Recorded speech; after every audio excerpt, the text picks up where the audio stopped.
Hey everyone, welcome back to the channel. My name is Rich. In this video I want to talk about, can you create even when you don't feel inspired? As I talk about, I want to answer that question. And the answer is yes. This is one of the most important things I've learned as a professional composer, as someone who creates professionally, even when I don't feel like it.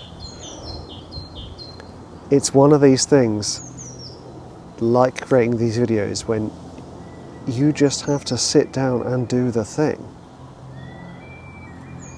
I don't really feel like writing a song right now, but I will pick up my ukulele and I will write something simple. Yesterday I saw the postie delivering something. This isn't a very good song yet, but I don't care. That's something. Now the thing is, people kind of think about inspiration like it has to happen and you wait for that to happen. What can happen is this. You sit down to create something, and the act of starting sparks the inspiration. See, just that little thing I wrote there, I was like, okay, the lyrics weren't great, but I feel excited about an idea that could come from it. So often with composing, I would sit down and I'd be like, oh, I don't feel like it, I don't want to write another piece of trailer music today, and then I'd just like make a sound from one of my sample libraries or synthesizers and go, ooh, and what if I did this?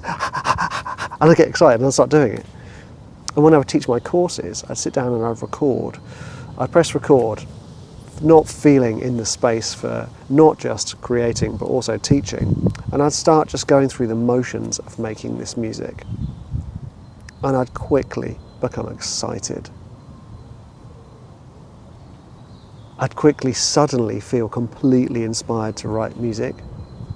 And that became quite a funny thing actually. I'd start this tutorial about something, and sort of 5 minutes into the tutorial I think, well, I don't want to do the tutorial anymore, I want to finish creating this piece of music, which I probably could have done and probably should have done, but the act of starting was the thing that sparks the creation. I didn't feel like it, I didn't feel inspired to create it.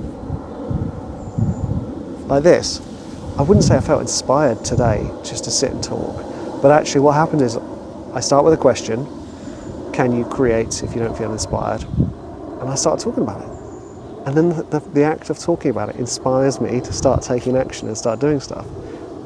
So on this channel, as well as these videos, I do some songs. And it's just me, I sit down with my guitar, I find an idea, a spark of idea, and in 5 minutes I've got an idea that sounds like the semblance of a song, and I record it. Because I'm acting on the things I'm talking. I don't feel like writing a song, but I'm going to start and write a song. And then by the end of it, I'm like, ooh, I want to write more songs. Oh, I'm excited. And it's the same with this. And it's the same with anything. I don't feel like drawing, so start drawing, and then I'm like, yeah, drawing. It's really fun. So what you've got to start to see is that you're not under the influence of inspiration. You are in control of that inspiration. You are the channel it comes through. So you're the one that can go, flick on, I'm inspired. Some people say, have this idea of inspiration like, I've got to walk amongst the flowers and smell these beautiful tulips before I feel in the mood to create. And yeah, when you're in the mood to create, everything feels easier. But what you've really got to flip here is how to get yourself in the mood for creating, in the mood for inspiration. And it's knowing what excites you. So, writing music, I know a single sound or a single riff can excite me. So I just find that. And I've talked about this in a previous video where I talk about like not stopping ideas, because the ideas are the spark, the ideas are the seed, and yes, you can create without feeling inspired. So to help you, you start with a system. So you say, okay, every day, 10 minutes, I'm going to spend 10 minutes and I'm going to, let's say songwriting, I'm going to choose a chord progression first before I sit down. So I'm going to choose C and A minor.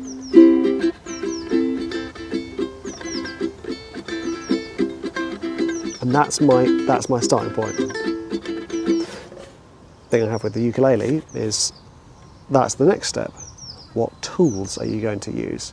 So I'm going to use my chord C and A minor, and I'm going to use the piano, or I'm going to use the ukulele. And there you've got your limitations that are then going to be the thing that get you to produce an idea. So it could just be simple as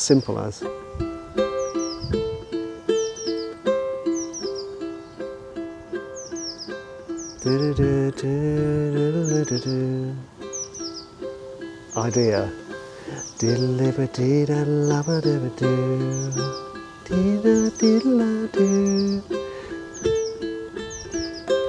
And I've got the idea, and now I want to write that. And that's the thing, you start with the limitation. So sometimes it's nicer just to start with a single instrument, one instrument, acoustic guitar, piano. And the same applies for creating art.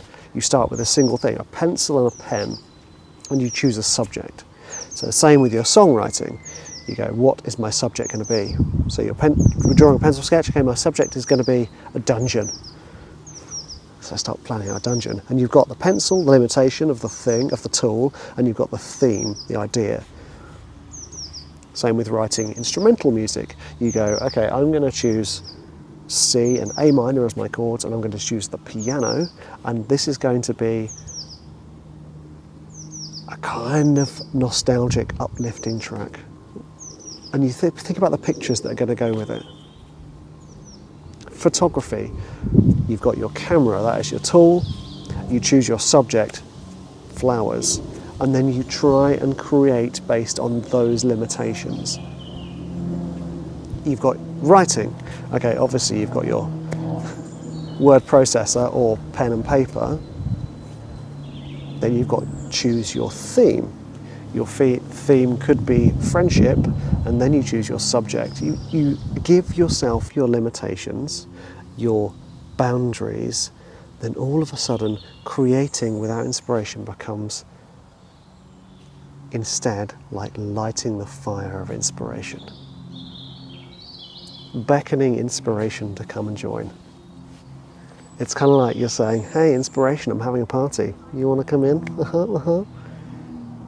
And that's the process when you focus on setting yourself a system of boundaries and regularity as well, like setting a time and a place for it. And also time limitation. So I quite like this whole, I've just given myself 10 minutes to write a song, record it, done, I've got a song. Even if it's just an idea that I never do anything with, it's getting me to work that muscle, but I'm using limitations of the instrument, limitations of the form, songs, limitations of the idea, the riff. Same with this. My limitation is using my phone and this little mic here and this filter and giving myself a question to start with. And by doing that, you'd be amazed as to how quickly you can suddenly produce work at the drop of a hat. I'm not saying you're always going to produce like your finest quality, but often what happens is you start to produce the stuff and you look back and you go, oh, I've got a body of work to feel proud of. A body of work that I would never have done had I just waited to feel like it. And that's what's exciting about this. So rather than sort of waiting around to feel inspired or waiting around to get into the zone, just set your limitations, your tools, your subjects, your time, and produce something. And remember, don't edit it whilst you're writing it. No. Just let it out. Let the idea out. Maybe you do something with it. Maybe it stays in as an idea. Who knows? That's part of your thing. Set the limitation. I'm going to produce an idea for a sketch, for a drawing, I'm going to produce an idea for a painting, I'm going to just produce an idea for a script.